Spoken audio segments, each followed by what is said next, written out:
جهان در سال 1941 در میان آتش جنگ جهانی دوم می‌سوزد. متفقینی از قدرت‌های بزرگ جهانی شکل گرفتند و هر مخالفی را از لب تیغ می‌گذرانند.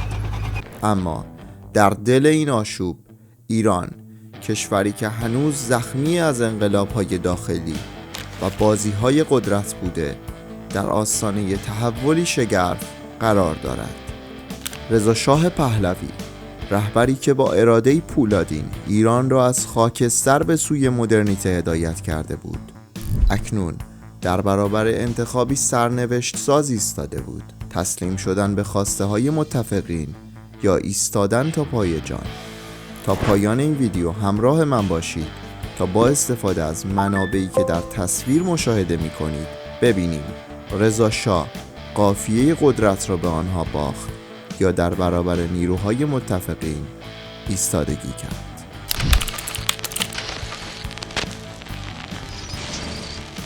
در حالی که جنگ جهانی دوم به اوج خود رسیده بود، ایران با موقعیت استراتژیک و منابع نفتی غنی‌اش به کانون توجه قدرت‌های بزرگ جهان تبدیل شد. رضا شاه پهلوی که با اصلاحات گسترده توانسته بود ایران را به سوی مدرنیزاسیون هدایت کند، حالا با تهدیدی جدید و خطرناک روبرو بود. متفقین، به ویژه بریتانیا و شوروی، به ایران به چشم یک پل ارتباطی و حیاتی برای ارسال تدارکات به شوروی و همچنین به عنوان منبعی ارزشمند از نفت نگاه می‌کردند. فشارها بر ایران برای پیوستن به جبهه متفقین افزایش یافت، اما رضا شاه که مصمم به حفظ بی‌طرفی کشور بود، در برابر این خواسته ها مقاومت کرد. اما این مقاومت به زودی با عواقبی جدی مواجه شد.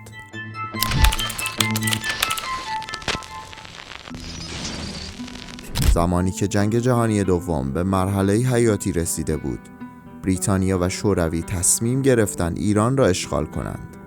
آنها برای اجرای این عملیات نیروهای خود را از جنوب و شمال وارد ایران کردند.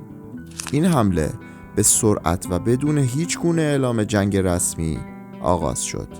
در این وضعیت نیروهای ایران با وجود مقاومت‌های پراکنده نتوانستند در برابر ارتش‌های مجهز متفقین مقاومت کنند.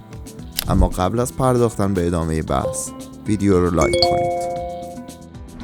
رضا شاه که خود را در برابر موجی از فشارهای داخلی و خارجی می‌دید، تلاش کرد تا از طریق دیپلماسی وضعیت را به نفع خود تغییر دهد. او مکاتباتی با سران متفقین انجام داد و تلاش کرد نشان دهد که ایران همچنان بی‌طرف است و قصد دخالت در جنگ جهانی را ندارد. اما این تلاش ها ناکام ماند. با افزایش فشارها و پیشروی متفقین، رضا شاه مجبور شد از مقام خود کناره‌گیری کند.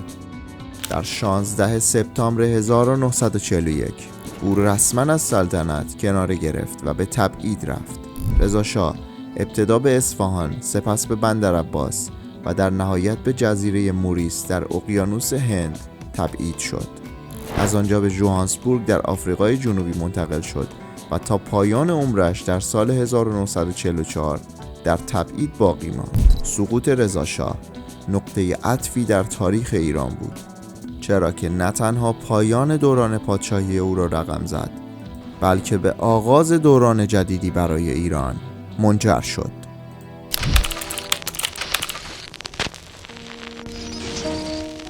با کنارگیری رضا شاه، متفقین و نهادهای سیاسی ایران به سرعت به دنبال تعیین جانشین مناسب بودند.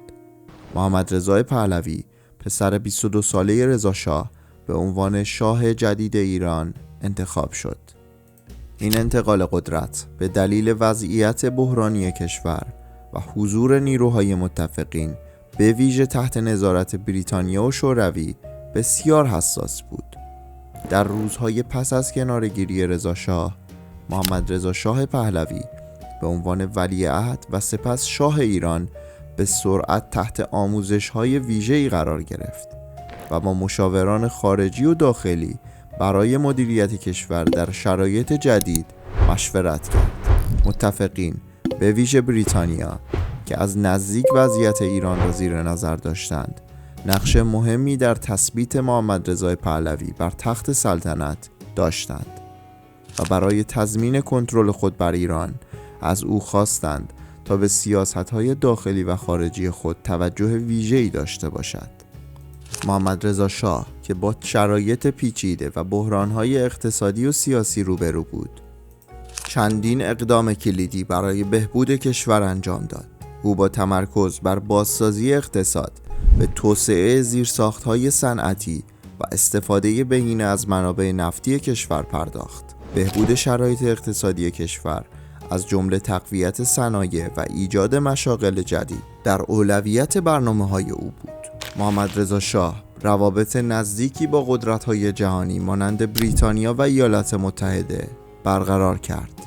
این روابط نه تنها به تأمین حمایت‌های سیاسی و اقتصادی برای ایران کمک کرد، بلکه نقش ایران را در سیاست‌های جهانی تقویت کرد. در زمینه اجتماعی، شاه به اصلاحات مهمی پرداخت. تأسیس دانشگاه‌های جدید و افزایش دسترسی به آموزش عالی، بهبود نظام بهداشت و درمان و اجرای برنامه‌های مربوط به حقوق زنان از جمله اقدامات او بود که به ارتقاء سطح زندگی مردم کمک شایانی کرد. او همچنین برای تثبیت قدرت خود از نیروهای نظامی و نهادهای امنیتی استفاده کرد تا ناآرامی‌های داخلی را کنترل و قدرت خود را مستحکم کند.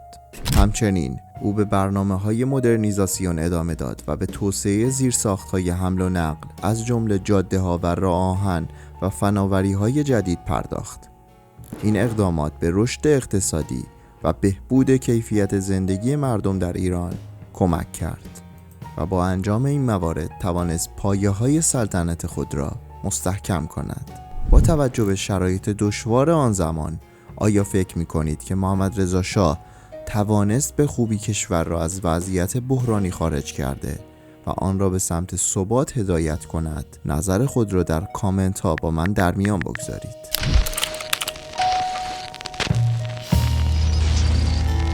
تاریخ در حقیقت پر از داستان‌هایی است که هر یک می‌توانند دیدگاه ما را دگرگون کنند و به ما بینشی عمیق‌تر از جهان پیرامونمان بدهند.